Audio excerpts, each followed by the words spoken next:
Positive एथीइज्म Hindi channel प्रेक्षकों को स्वागत। आज के एपिसोड में गौरा जी क्यों केशव राव को घर ले आया विषय के बारे में बताऊंगी। एक विषय का जिक्र करना मैं अनुचित नहीं समझती। मुझे कई दिनों तक रातों को नींद में भैया और भाभी सपने में आया करते थे।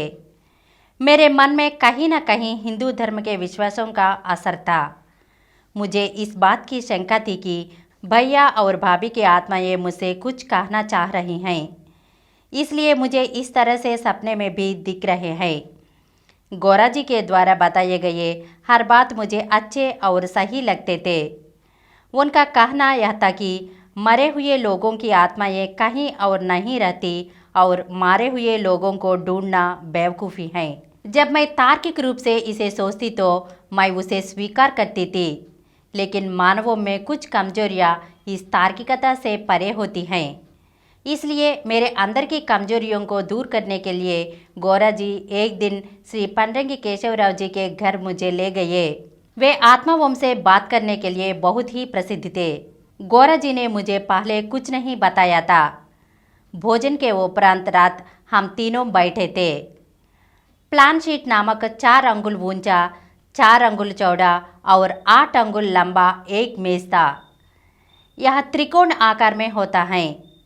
पीछे के हिस्से में 2 छोटे छेद होते हैं। सामने पेंसिल रखा जाता है। मरे हुए आत्माएं इस प्लान शीट में आकर हमारे सवालों का जवाब देते हैं। यह सब बताने के बाद प्लान शीट ऊपर मेरे हाथ के देखने के लिए कहा गया। केशवराव जी भी ऐसा ही अपने हाथ को प्लान शीट पर रखा। उन्होंने बताया कि पहले मेरे भैया की आत्मा आकर बात करेगी। उस प्लान शीट में एक सफ़ेद कागज पर कुछ लिखा हुआ था। उसमें यह साफ साफ था कि मैं अच्छा हूँ और मुझे बिना किसी दुख के खुश रहने के लिए मेरे भैया की आत्मा ने इस पर लिखा था। यह देखते ही मुझे शक हुआ। केशवराव जी ही प्लान शीट को बदलते हुए वह हमसे जो कहना चाहते हैं वह वहाँ पर लिखवा रहे थे।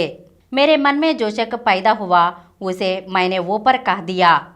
उन्होंने अपने आप का समर्थन करने की बड़ी कोशिश की, लेकिन अपना समर्थन नहीं पाए।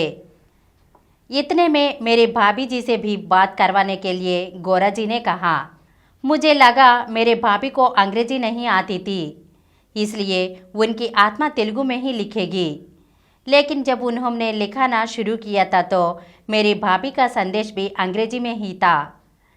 इसमें मेरा शक और ज़्यादा हो गया। मैंने कह दिया कि मेरे भाभी को अंग्रेजी नहीं आती। उन्होंने कुछ शर्म कर तेलुगु में लिखवाने की कोशिश की, पर तेलुगु के अक्षर बहुत ज़्यादा झुके हुए होते हैं और उनमें मात्राएं भी अधिक होती हैं। इसलिए प्लान शीट में तेलुगु से लिखवाना बड़ा मुश्किल हुआ। गौरा जी कुछ नहीं बोले, लेकिन मैं केशवराव जी से कई सवाल करने लगी, जैसे अब आत्मा ये कहाँ हैं और वे उनको कैसे देख पा रहे हैं। मेरे मन की बात और सवाल आत्माओं को कैसे पता चल रही हैं और उत्तर सिर्फ प्लान शीट में ही क्यों दिया जाना चाहिए, किसी और तरीके से क्यों नहीं दिया ना चाहिए। इन सवालों के जवाब के ठीक नहीं दे पाए। पर अंत में उन्होंने यह कहा कि हर चीज़ के लिए सवाल नहीं किया जाता और विश्वास रखने पर ही यह अतीत शक्तियाँ संपन्न होती हैं। तो मैं आगे कुछ नहीं बोल पाए।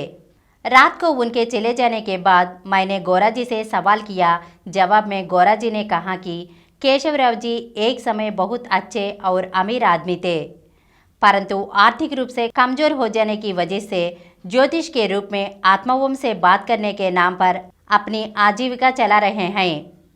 इन सब की जानकारी मुझे देने के उद्देश्य जी ने उनको हमारे यहाँ बुलाया था।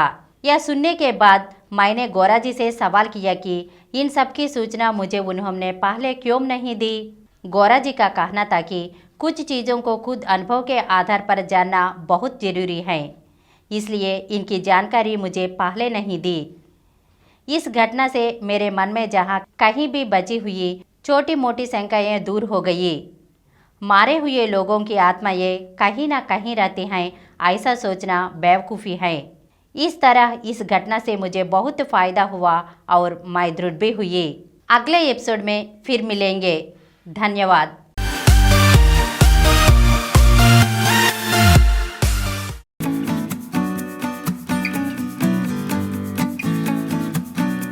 download Samaram multi-channel app and watch your favorite channels from your mobile. App available on Google Play Store and subscribe to the channels. For more videos, please subscribe to this channel Positive Atheism and activate the bell icon.